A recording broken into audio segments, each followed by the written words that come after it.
working hard, doing my thing, and reading a lot this weekend.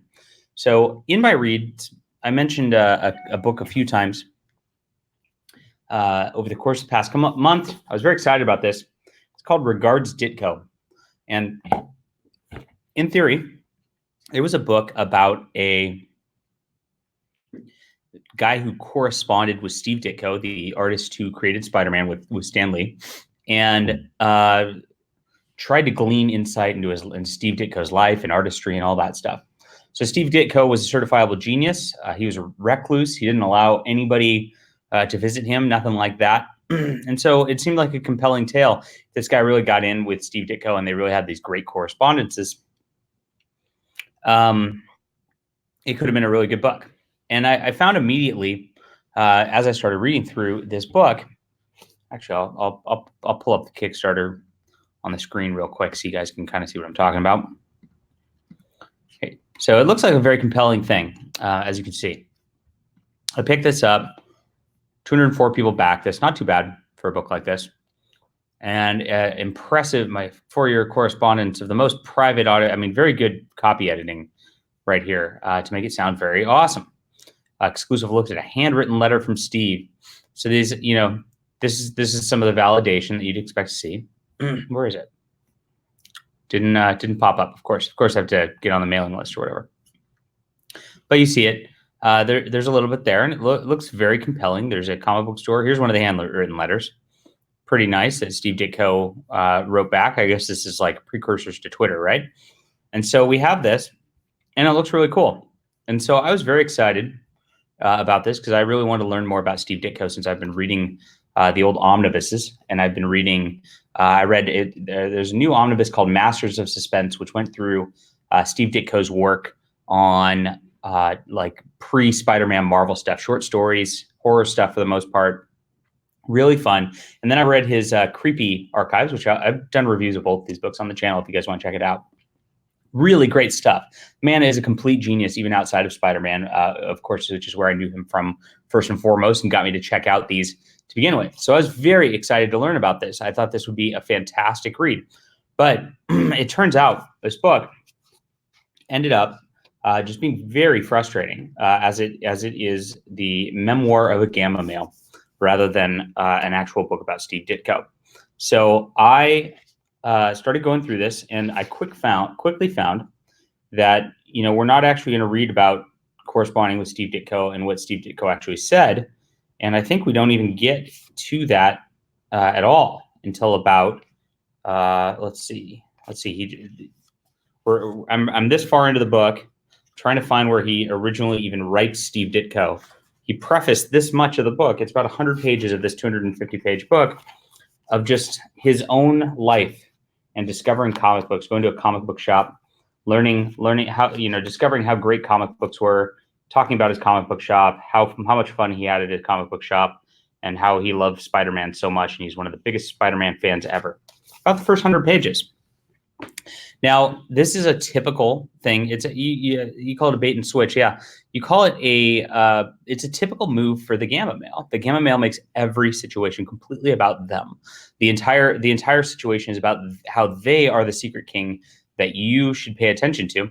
And I'm going to read real quick from Vox Day's SJW's Always Double Down, which really drills into the socio-sexual hierarchy, so people who are new to this can see what I'm talking about, because obviously that's a really annoying thing to expect to get a book about Steve Ditko and to get a book that's primarily about this guy and his comic book obsession, and which, Steve Ditko's elements of it really comprise maybe 20%, 30% of it.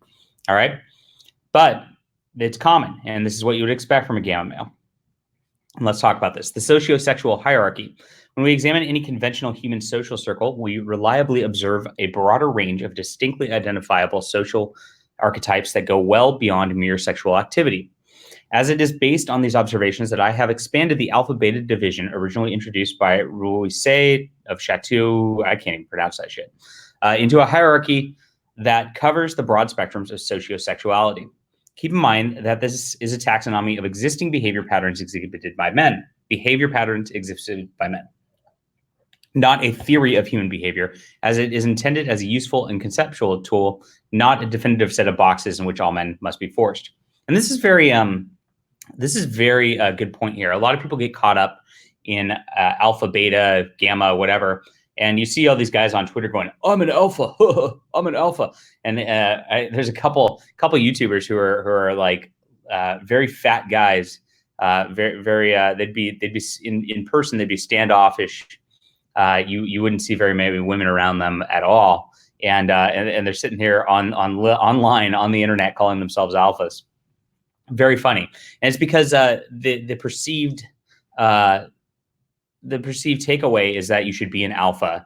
That's the best man. You should strive for that, and that's not always possible. I mean, these are based on genetics. These are based on who you are to some extent.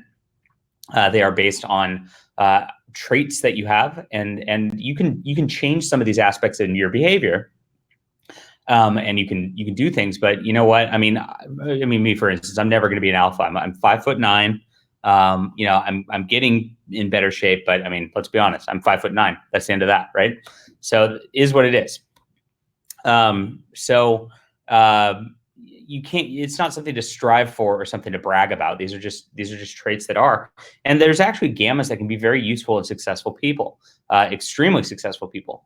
You see, J. Michael Straczynski, who's wrote Babylon 5, created all that, definitely a gamma male type. Ethan Van Sciver is a gamma male. It doesn't have anything to do with success or not success, because you can be successful as a gamma. You can be successful as a beta. You can be successful as a delta. It's just there are personality traits that are inherent to these different types. All right. So so Vox goes on and he says, the television show The Big Bang Theory actually does a fair job of illustrating the hierarchy, although it tends to permit the lower-ranking men to outkick their coverage to a certain extent in the interest of providing eye candy to viewers. Correct. All right, the alpha. The alpha is a tall, good-looking guy who is the center of both male and female attention. The classic alpha is the star of the football team who is dating the prettiest cheerleader. He is a successful business executive with a full head of executive hair, beautiful, stylish, blonde, size 0 wife. All women are attracted to him, while all men want to be him, at least want to be his friend. At a social gathering like a party, he's usually the loud, charismatic guy, telling self-flattering stories to a group of attractive women who are listening to him with interest. However, alphas are only interested in women to the extent that they exist for the alpha's gratification, physical and psychological, and their primary concern tends to be the overall group status. Alphas tend to be considerably more popular with women than the norm. Politically, alphas tend to be either conservative or apolitical. You will seldom find SJW alphas outside of Hollywood and Manhattan. And there you go. And your examples that given here are Donald Trump, Adam Levine, and Tom Brady. So, I mean, Donald Trump's obviously, in there as a political deal. The others are a little less controversial in that regard. Obviously, the Tom Brady star quarterback's going to be an alpha male. It's just how it goes, and that's how it always will be. The gammas are not going to be comic book guys on the internet ever. There will never be an alpha comic book guy on the internet, just by nature. You cannot get that. And comic books actually tend to lend themselves toward gamma male behavior, and it happens a lot. I actually have exhibited gamma male behavior probably in 2017 when I started the whole Comicsgate thing, and I'll get to that in a little bit. I try to avoid that now because now that I've identified it and see exactly how it's not helpful to anybody, I don't want to engage in that toxicity anymore. So here we go. Betas are good-looking guys who aren't as uniformly attractive or socially dominant as the alpha, but are confident and attractive to women, tend to do well with them. They are popular in many circumstances, broadly more popular than alphas. At the party, they are the loud guy whose friends showed up with the alcohol, who are flirting with the tier 1 women, cheerfully pairing up with the tier 2 women. Betas tend to genuinely like women and view them in an optimistic, rosy-hued manner. Now, this is a difference between alphas and betas. Alphas do not consider women at all, other than the social status that it gets them. Betas are pretty much, we'll treat you as equals and all that. And I tend to be in this category for the most part. Again, these are not just like pure boxes. Anybody can be anywhere on the spectrum, depending on the social situation, right? So if I'm hanging out at a posh party swanky party and whatnot, I'm gonna lend myself more towards the delta. If I'm hanging out at a party of people who are 30 and whatever, I lend myself more towards the beta end of the spectrum, and that's just kind of how it goes. All right, betas tend to be happy, secure in themselves. They're usually up for anything the alpha wants to do. When they marry, it's not infrequently to a woman who is one of the alpha's former girlfriends. The betas are always more attractive than the norm, but they tend to somewhat underkick the coverage and partner with women who are less attractive than one might expect them to be. Not the case with me. I got a hot wife. So politically, betas tend to be moderate regardless of whether they are on the right or left of the political spectrum. And these are tendencies. These are not always the case. And your examples are Brad Pitt, George Clooney, Ben Affleck, Zach Johnson on The Big Bang Theory. The delta is your normal guy. The deltas are the majority of men. They usually can't attract the most attractive women, so they aim for second tier with limited success. And they tend to resist paying attention to all the third tier women who are comfortably in their league.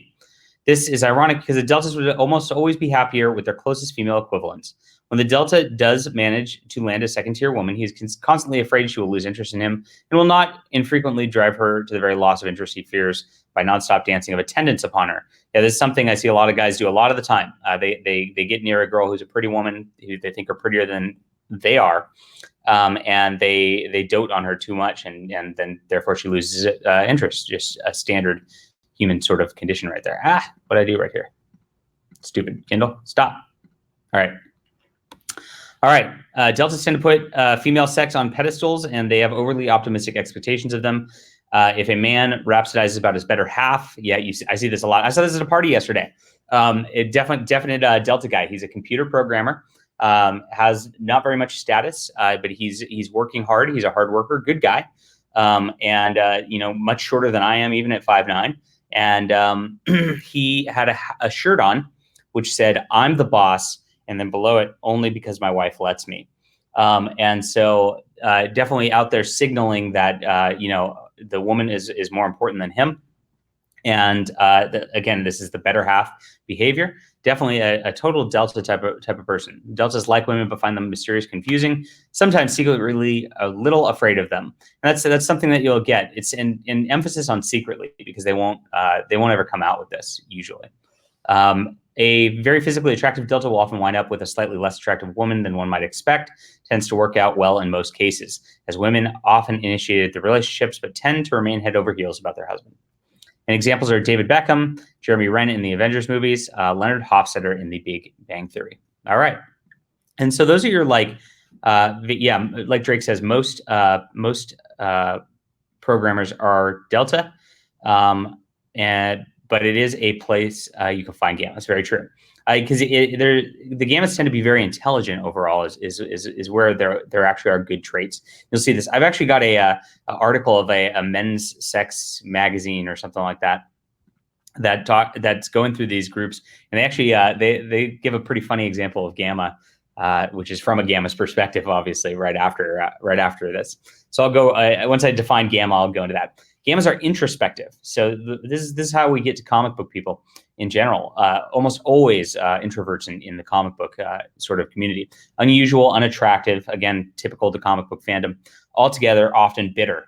You notice that in comic book fandom a lot. They're always angry. They're outraged at whatever they're doing to Spider-Man. They're outraged at Captain America. They're outraged at Marvel. God damn it, but I'm buying it anyway because I want to show you that I'm the customer. That defines your comic book person on average right there. Gammas are often intelligent, usually unsuccessful with women, and not uncommonly all but invisible to women, which is very true. A lot of these guys that comment on the internet all the time, very invisible to women. And it's okay.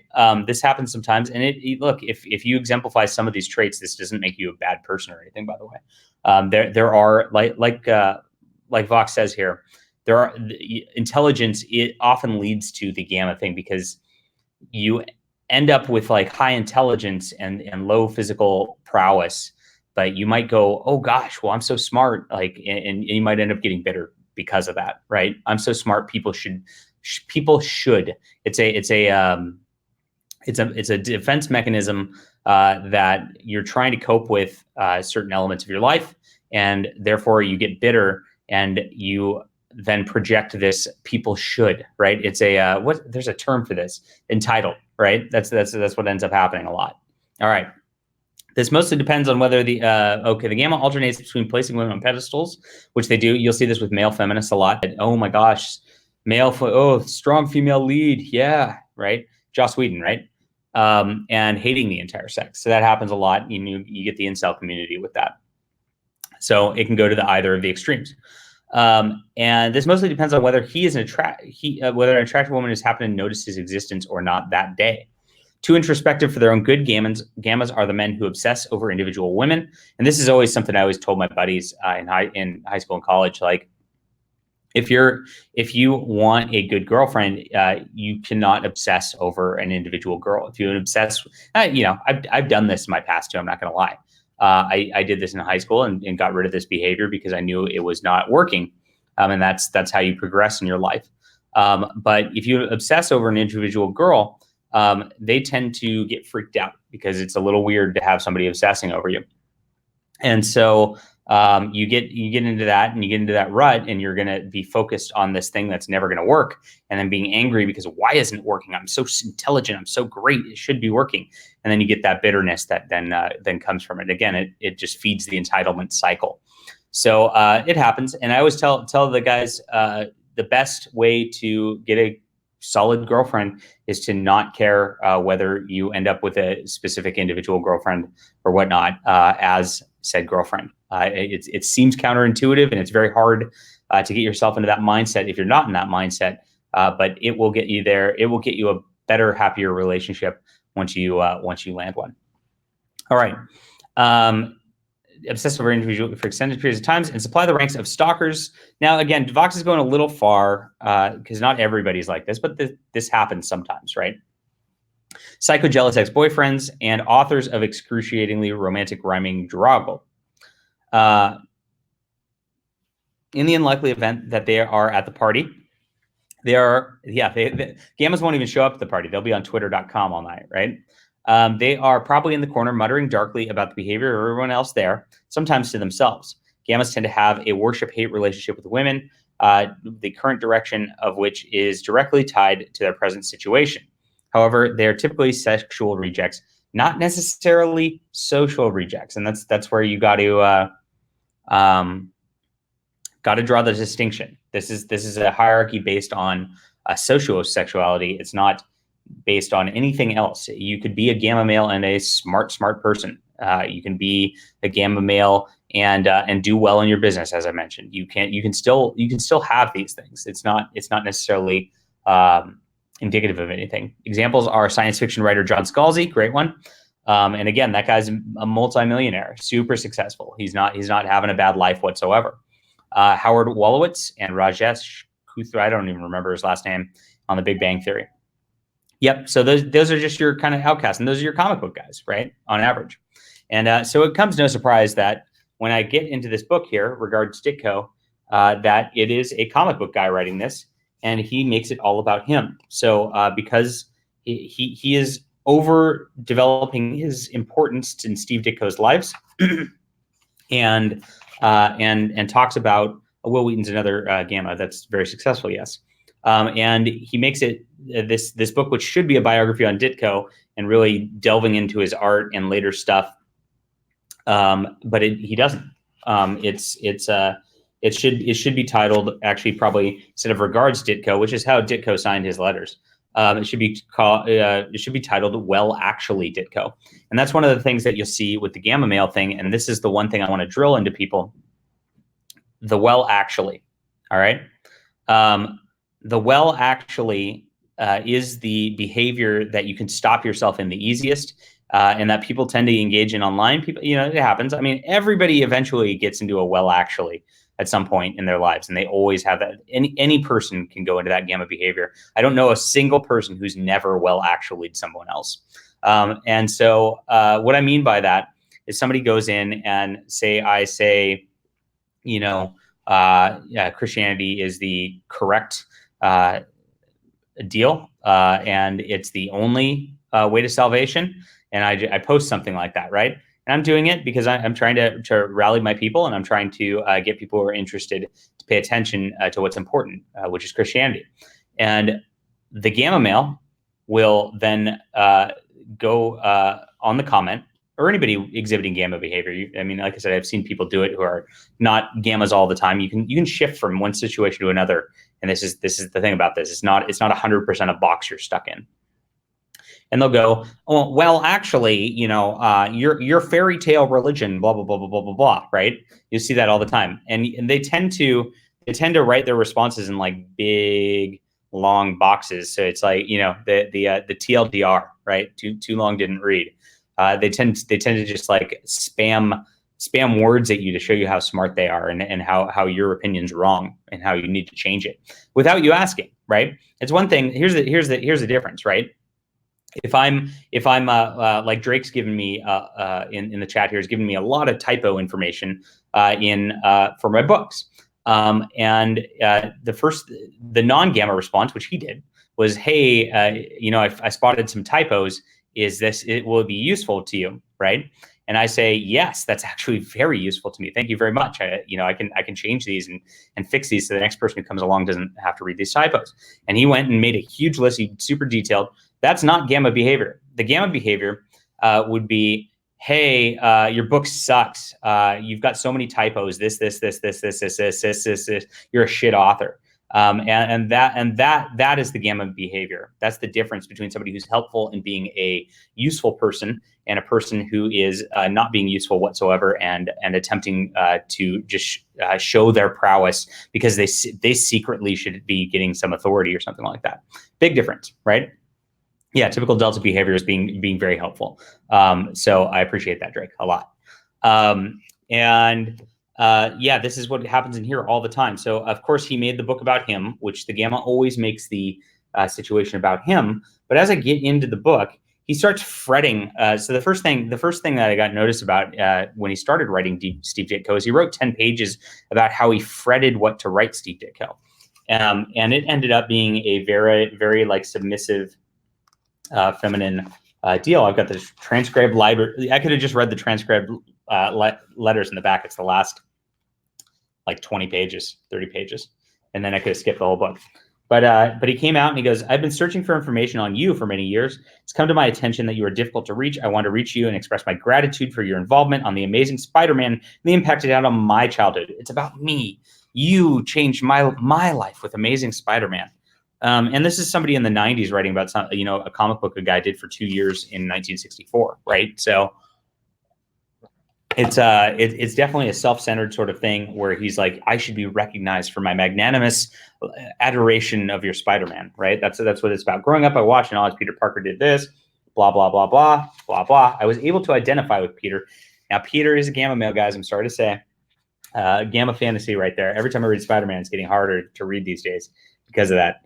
But it would be an honor if you can sign the enclosed photo for me to share with me what Peter Parker means to you. So you just want a signature real quick. That was the deal. And as I've read the responses from Steve Ditko, I really love Steve Ditko because Steve Ditko does not give a shit. And check the response out. I quit Spider-Man and Marvel back in the 60s. Since I quit, I've worked steadily at different comic companies, characters, and I've worked for over 25 years, many of my own created characters and stories. It's what I'm doing now that has meaning for me. So the guy was like, all this stuff had meaning for me, had me. And Steve Ditko's like, look, I'm an artist. What I'm doing has meaning for me as an artist. And that's my whole job as an artist, is to bring meaning to me and creation to what I'm doing. And he's right. Not what I did some 54 years ago. That's not my art. And so I guess the photo he sent of Spider-Man wasn't even Steve Ditko's art. It was somebody else's. So it's wrong for me to sign my name to anything I didn't actually do. Spider-Man is Marvel's copyrighted property. I have no right to sign my name on another's property. That's it. So that was the entirety of the letter. He's just like, I do not care about Spider-Man. Go away, basically. And of course, the guy just like went into it, talks about how he obsessed over it. So he obsessed over the deal. My obsession begins, right?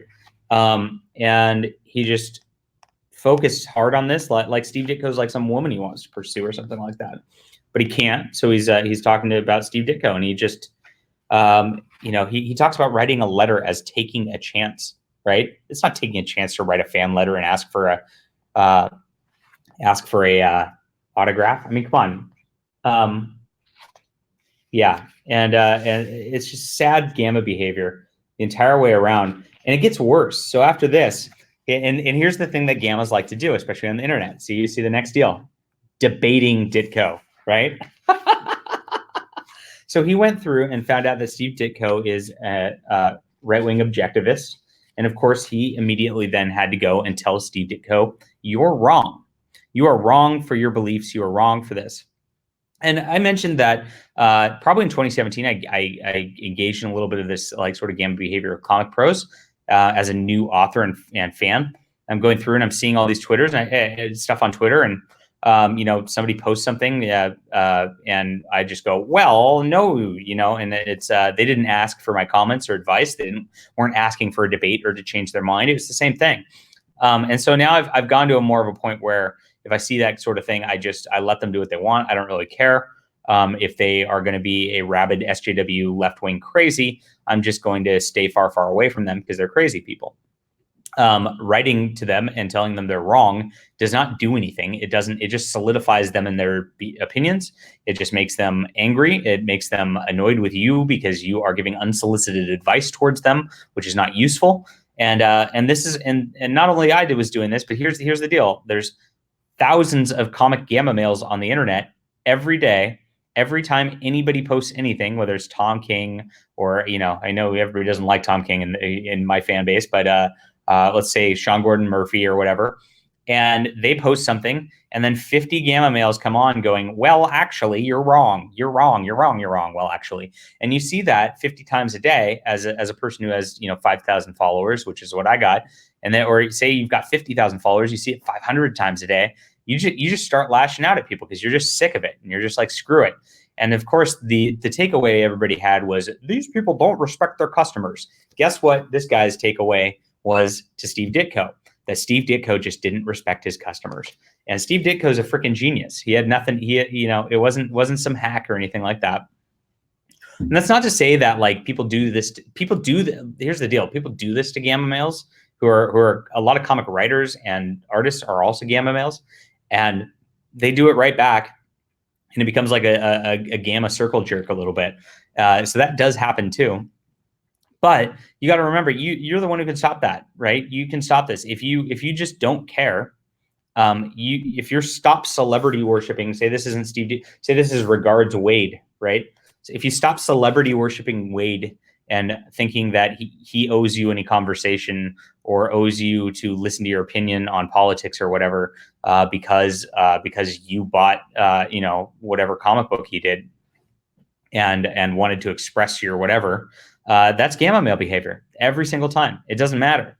And I'm sorry to say that. I know it's not very popular to say this to people. And I know that a lot of people are like, dang it, I'm the customer and I have the right to this. That is gamma male behavior. It's destructive. It's not useful to anybody. The best thing for you to do is if Mark Wade annoys you, block Mark Wade.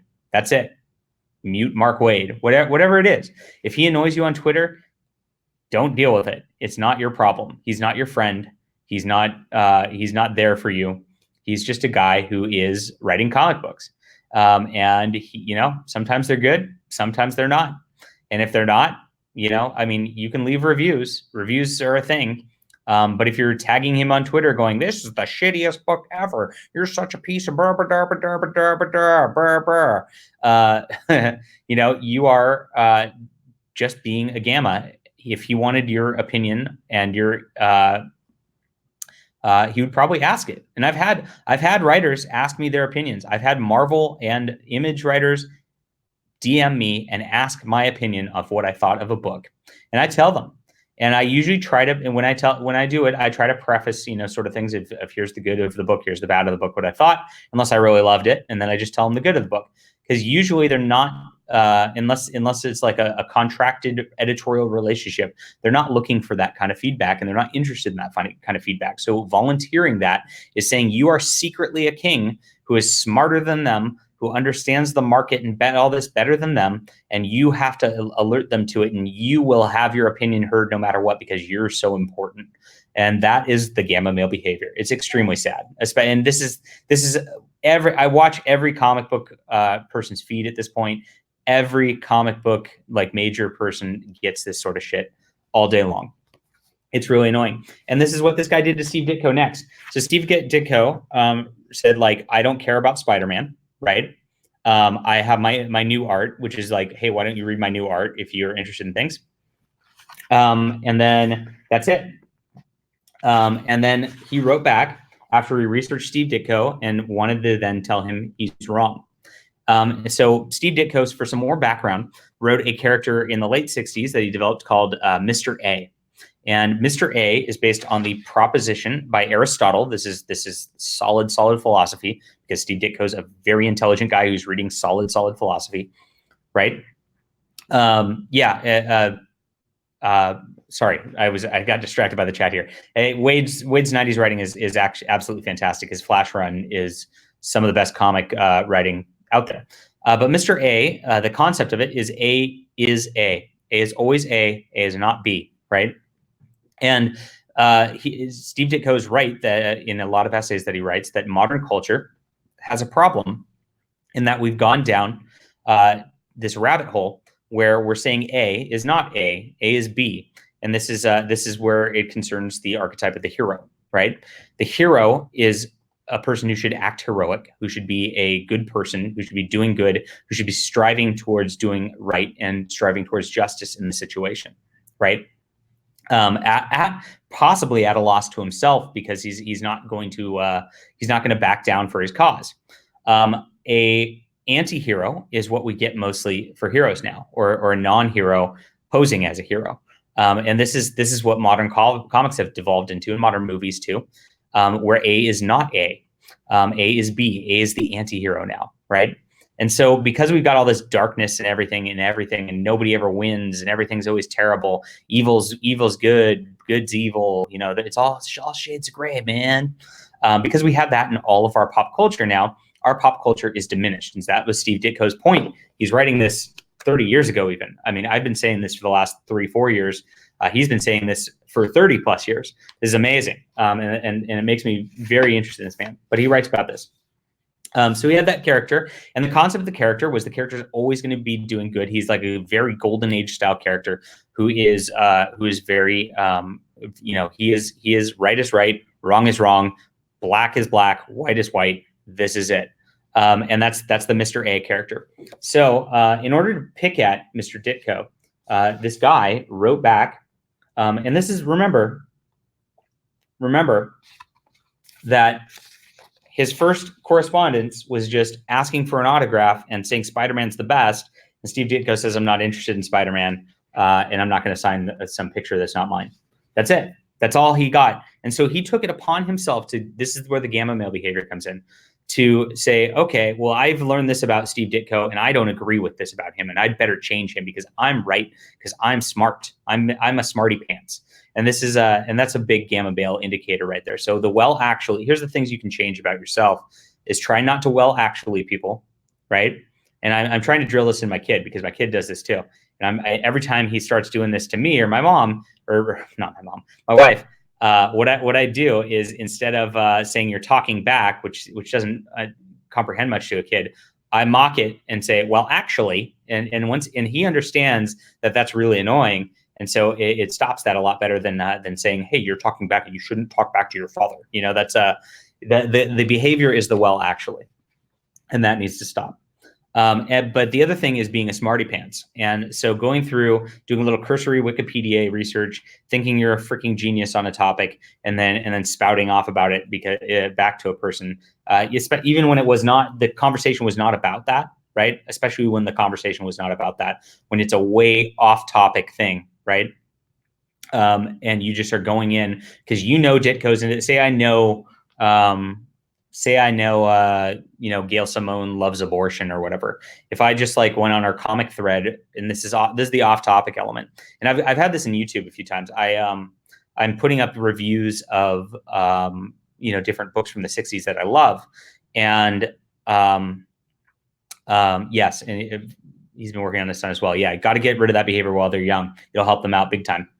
And people will be like, well, Cyberfrog, blah, blah, blah, blah, blah. You were Cyberfrog. And I'm like, this video is not about Cyberfrog. So stop talking about it. I'm not interested in that. This video is about Steve Ditko's comics. Please leave a comment about Steve Ditko's comic. That's it, right?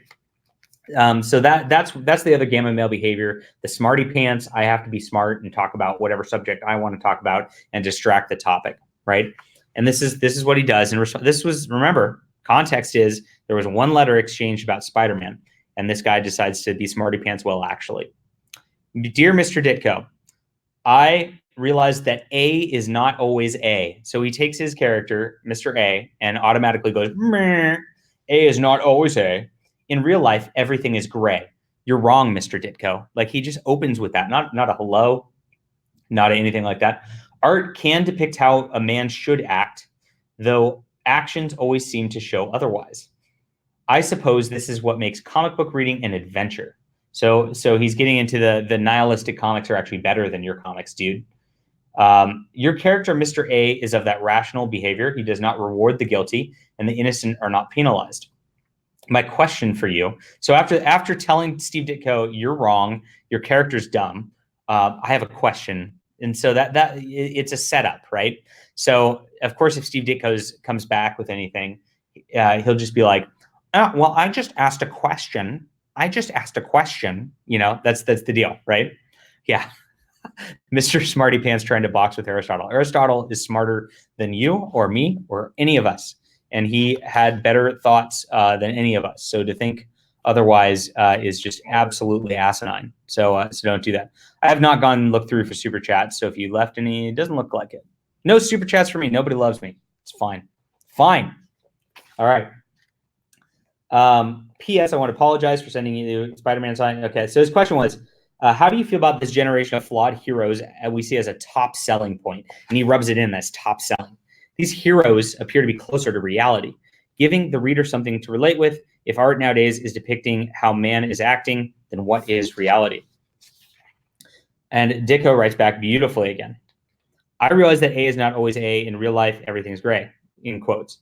So in human thinking behavior, acting, these cannot be known, identified white-black beings, behavior, results, consequences, etc. All is only a mixture. All action are can only be identified, judged gray. So there is no good, true, right, evil, false, bad, wrong, only a claim, no proof. Everyone doesn't agree. Act on 2 + 2 = 4. Obey the law. They are cheaters, liars, dishonest, etc., and respecters of 2 + 2 = 4. A is Aristotle's lie of identity. It is what it is. Aristotle also identified a man as a rational animal. Rationality, like irrationality, are potentials. Rationality, reason, logic have continually chosen practice, no contradictions. Grayness is a mixture, degree of white, black, impure mixture. It's the way a mixture reasons the law of imitators of force or fraud. Degrees of grayness are criminals. A mind has to choose to obey the law or disobey, violate the law. A is what it wants to be. Choose to obey, disobey, even in the common sense. Watch where one's walking, etc. Chooses to initiate, start for it. So he just goes off on describing this. Now, this is where it gets interesting. If you're familiar with old westerns, there were cowboy heroes with a white hat, villains with a black hat, gang leaders, etc. And the gray people, the cheats, cards, sharks, and gamblers and rustlers, etc. The heroes, anti-heroes are part of civilization, ancient Greece. Hero Hercules, villain, god of war, etc. Today, killers, terrorists, conmen, corrupt policemen, politicians. Anti-heroes became the dominant in novels, Broadway plays, etc. Comic book stories, characters were always copycats of what was popular in culture.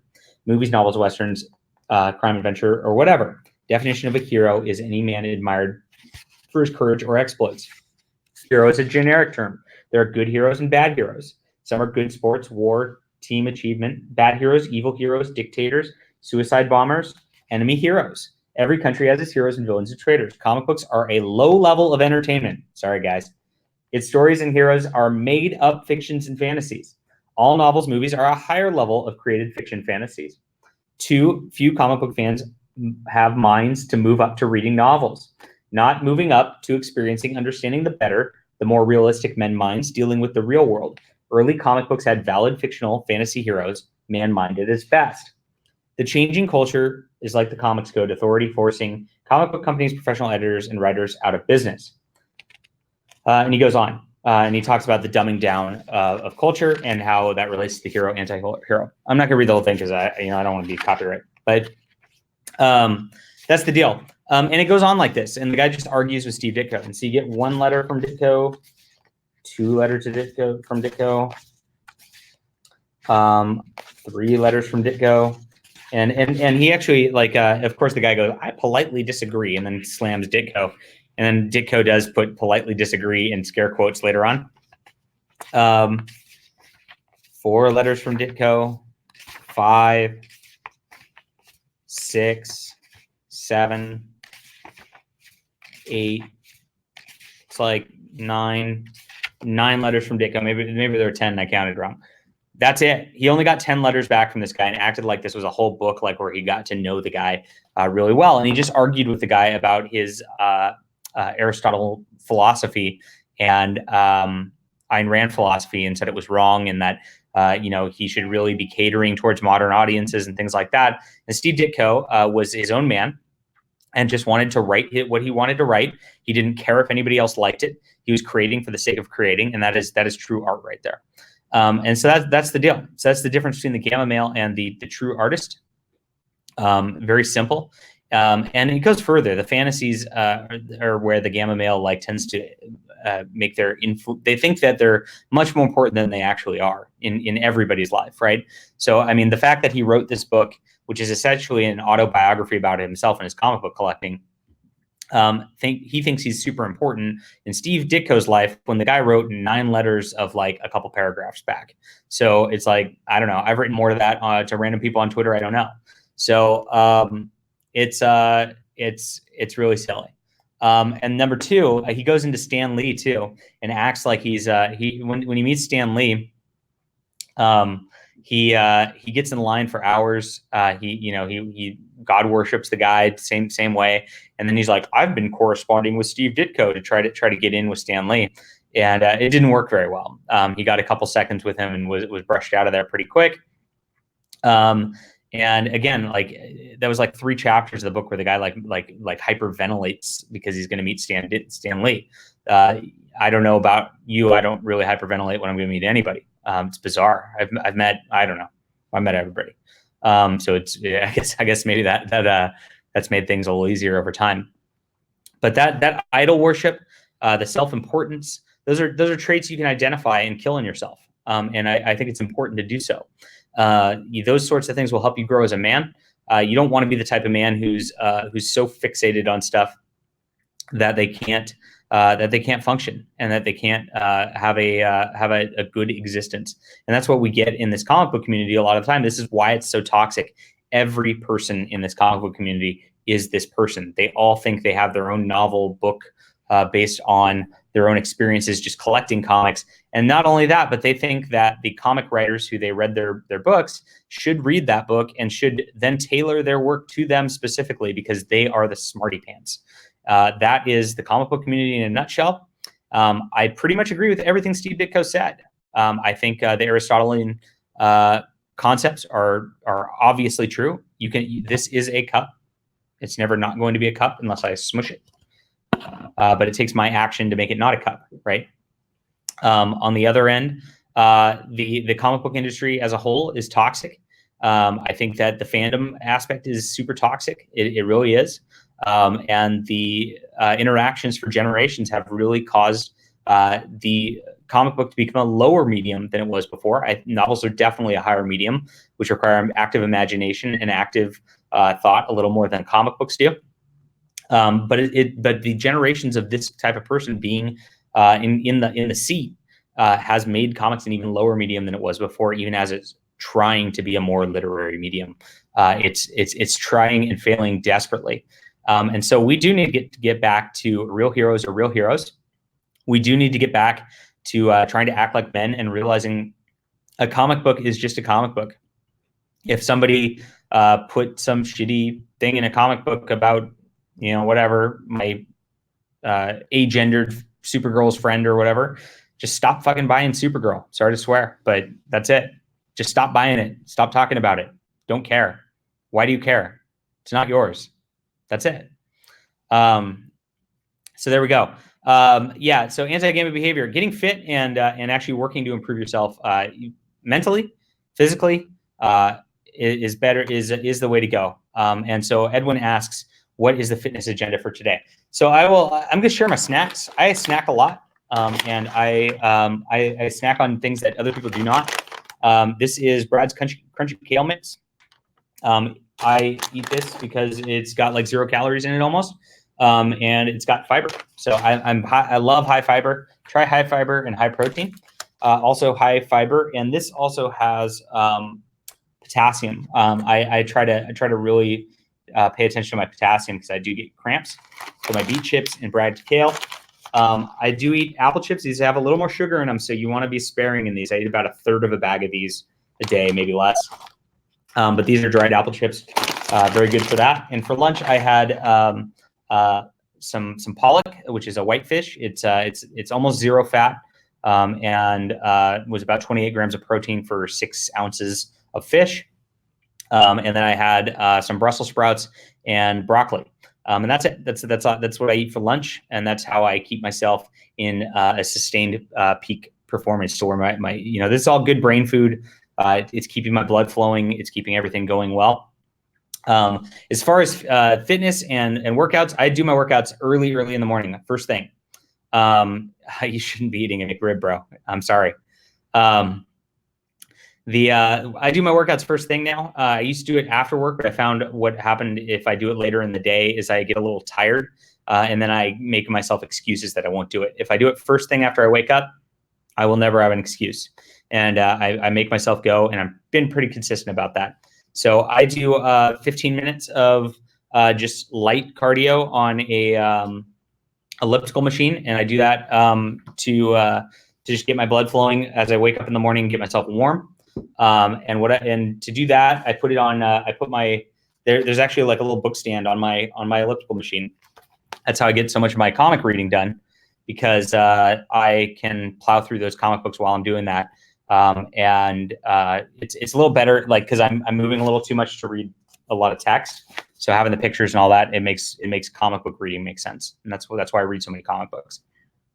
Then I go into a HIIT cardio program, which is high intensity interval training, and I do about 20 minutes of that, I would guess, which I do a combo of like a step stair with weights, or I do like mountain climbers, or reverse mountain climbers, things like that. A lot of ab, and I mix those with ab exercises. So I do like something that gets my heart rate up high. Like I would do like triceps, do like a weight behind my head as I'm doing squats or something like that for about a minute.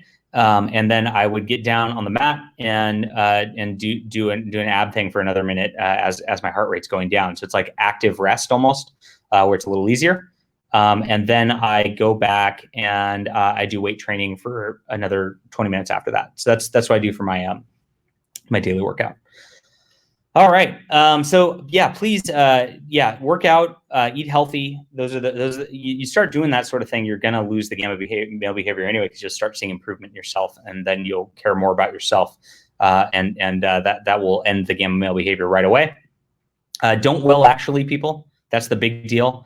Do not. You get that urge, like he says in here at some point, like, I didn't want to write him back, but I felt compelled to, and eventually I had to. He had to tell Steve Ditko he was wrong, right? So that's the gamma male thought process right there. And you don't want to do that. You want to try to avoid that as much as possible. Don't be a smarty pants going in and doing these off-topic things, saying, to show how smart you are. And because you're looking for golf claps from people, and you're looking for people to do that, and they never will in those situations, because everybody hates off-topic smarty pantses every single time. So you will be a secret king in that point, and you'll get bitter, and you'll be actually perpetuating gamma male behavior at that point. What other? Don't give unsolicited advice. Don't write an autobiography. Vox talked about this on his stream the other day. Unless somebody's paying you to write an autobiography, somebody comes up to you and says, hey, Rick Ross, because I just read Rick Ross's autobiography. That was brain damage too. I'll actually review that one. Rick Ross, we want an autobiography from you because you're a rapper and you're going to sell us a bunch. That's somebody coming to you and asking for it. I did not ask for this guy's autobiography about his comic book collections. I asked for information on Steve Ditko. So that's the deal. And if you find yourself, you can autobiography in any format. I'm talking, you're on Facebook and commenting on somebody else's post going, well, in my experience, and that's the true gamma meal behavior of this, which is turning everything to be about you rather than about what the situation is at the time and what the situation calls for. And I think that I think those are the takeaways. Very easy to do. And again, it's not, I'm not being judgy. I'm not saying I haven't done these things. I've definitely done these things, and I try not to do them.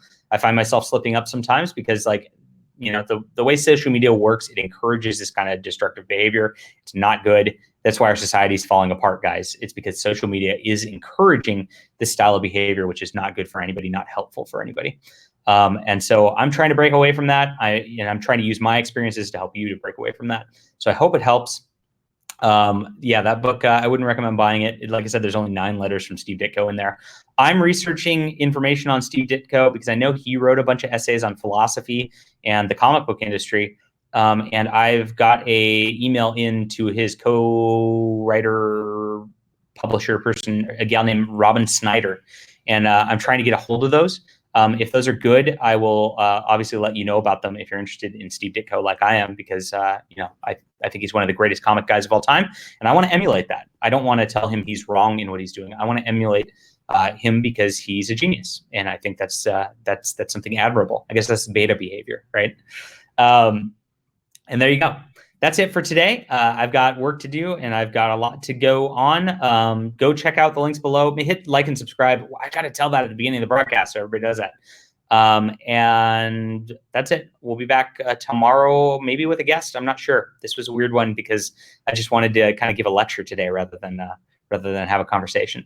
So I will talk to you guys soon. Thanks for being there. I appreciate you guys a lot. You guys are the best audience out there.